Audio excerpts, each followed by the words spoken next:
ladies, and welcome back to my channel. So today I just wanted to share with you guys my experience from transitioning from 2 to 3 kids and just how I'm coping with having 3 children. I did do a video, so you can look at it a while ago on my experience as well from transitioning from 1 to 2 kids. If you like, I believe this will really help you guys if you're in that stage of your journey in motherhood. So for me, from my experience, the most difficult transition was the transition from 0 to 1 child, having no kids, and now having a baby, than all the other stages of having one, going from 1 to 2, and now 2 to 3. That's not downplaying the fact that having another child and just adding another child to our family have been challenging. But for me, the hardest was just going from none to one. Just having a life and going out and just having your freedom, and you and your husband just being the center of this whole relationship. And there's a lot of simple things that you do, like just simple things as just going to the washroom or going out together. You just picking up yourself and saying, hey, let's spontaneously go out today. It's these simple little things that we take for granted when we have no kids. When you have kids, you realize how precious it is. Everything just changing for the better, but yet it's still a drastic adjustment. If you are new to my channel, hi, welcome. My name is Lois Freeman, and the purpose of this channel is just to serve and help you navigate and blossom through life as a godly wife, woman, and a mother. So let's get started. You need more room, you need more space. When you add a 3rd child to the whole mix, you need more space. You need more space for them to run, for them to play, for them to have fun. You need more space for toys. I mean, everything, just, you need more of everything. All right. Even with your vehicle, something that you have to consider is getting a bigger vehicle. Right now, we still have our same vehicle, and 5 of us fit comfortably in that vehicle, but eventually we will have to get a bigger vehicle just so that everyone, as the kids grow, we will need more space. So that's just something to consider. If you want to have a 3rd child, you will need more room in terms of bedrooms, in terms of a vehicle, a bigger house, a bigger kitchen, a bigger living room, a bigger yard. You just need more space. I have boys, and I'm telling you, thank God that we have like a big yard, and where we live, there's an area that they can go outside and hang out and run. They just need like different areas, because sometimes they can just get bored of one area, and just having various rooms and various areas that they can just go and just have like a change of environment and just have fun. So more room and more space if you're considering having a 3rd baby. Prepare yourself for lots of noise. From running to playing to jumping to crying to laughing to fighting. Like, there are days, sometimes, like when my kids, because I have boys, right? When they are running, you'll just be hearing goop, goop, goop, goop, goop, goop, goop. Like if there's like a herd of animals just running past, like you'll just be hearing goop, goop, goop. And sometimes my husband is downstairs and he will come upstairs and he'll be like, what are these kids doing upstairs? It's so loud, because they are running, they're playing, they're jumping. So it's just lots and lots of noise. But you know what, you guys? We enjoy the noise. We really do. For a matter of fact, recently myself and my kids, we went to Guyana, and I actually did a video. If you want, you could go and look at it. My experience on the mission trip to Pokwani, Guyana. And my husband, he stayed back and he was home, and he was like, Lois, like, I sincerely just I missed you guys. Like, the place was like so quiet. You know, it felt like if there was this void, like something was missing. He thought that he would have enjoyed himself and he would have gotten peace and quiet, but he was like, Lois, the silence was so deafening. And that's something about kids. When children are in a house, when children are in a home, the house feels like a home. The walls, you can hear the laughter. Children bring life to an environment. They bring joy, they bring peace, they bring a freshness. But you guys, if you're a quiet person, I'm telling you, get some earmuffs. You are outnumbered. Yes, it's not like if when you have one baby and both of you guys could just give this baby your undivided attention, or when you have two, the husband could take one and you could take one. When you have three, even though you have the help of your husband, you are still outnumbered. It was so easy for me to go anywhere with my kids. Even when there was two of them, I would go all over. We would go to the mall, wherever. I would just go with them, just hop in the car alone and go.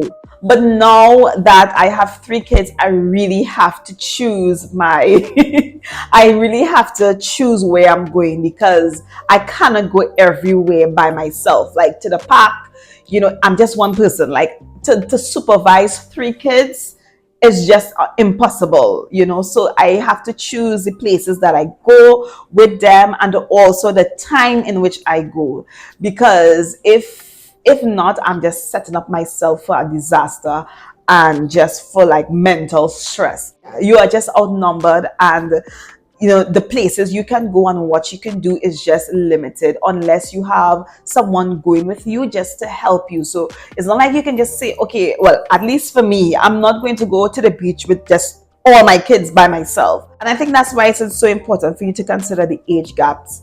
My kids, my first and my second, they're like 3 years apart, so it hasn't been so bad for me. And then I have my youngest, which is a year old, and they are like 2 years apart. But really consider the age gap. If you have them back to back, it's going to be even more hard and even more worse. But the older one, he's getting to the age where he's becoming more independent, and he can do things by himself, and he will help out a lot.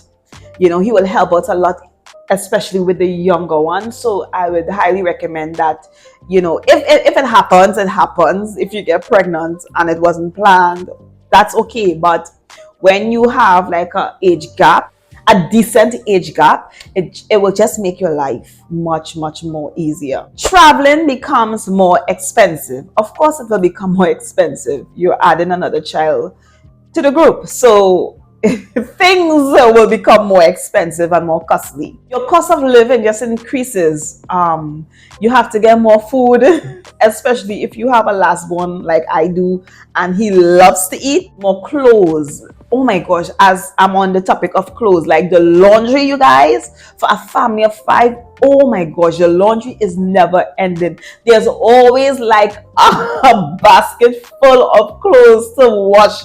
And when it's time to fold all these clothes, oh my gosh, like the laundry is never ending, you guys. More stuff, more seats, more car seats, more everything. But one thing to note, like when we're traveling, like especially to a hotel, or when we went on the cruise this year, like a lot of the rooms only cater like for families of 4. A lot of places that we go, they only cater for families of 4. And so for the cruise, like my son, one of my son, we had to book them with his grandparents, because in a room they don't have rooms catered for family of 5 plus, right? So that's just something to consider. Like when you're traveling and stuff like that, you want to make sure that the room or the hotel or where you're staying have like space and caters to large families. Each child is different and unique. I'll admit, like when you have different kids, and you see different temperaments and different personalities showing, you tend to compare. You really do, but not in a bad way. You're just seeing how different they are. But you have to realize that each child is different, and you just have to cater to their needs and their love language. Even that middle child, a lot of people talk about the middle child thing. It's a thing, you guys. It's a thing. I remember when we brought home our baby Ezra, like Malik, it took him a very long while for him to adjust to the baby. It took him a very long while. And even still, like in his head, he still acts like if he's the baby. He still acts like if he's the baby.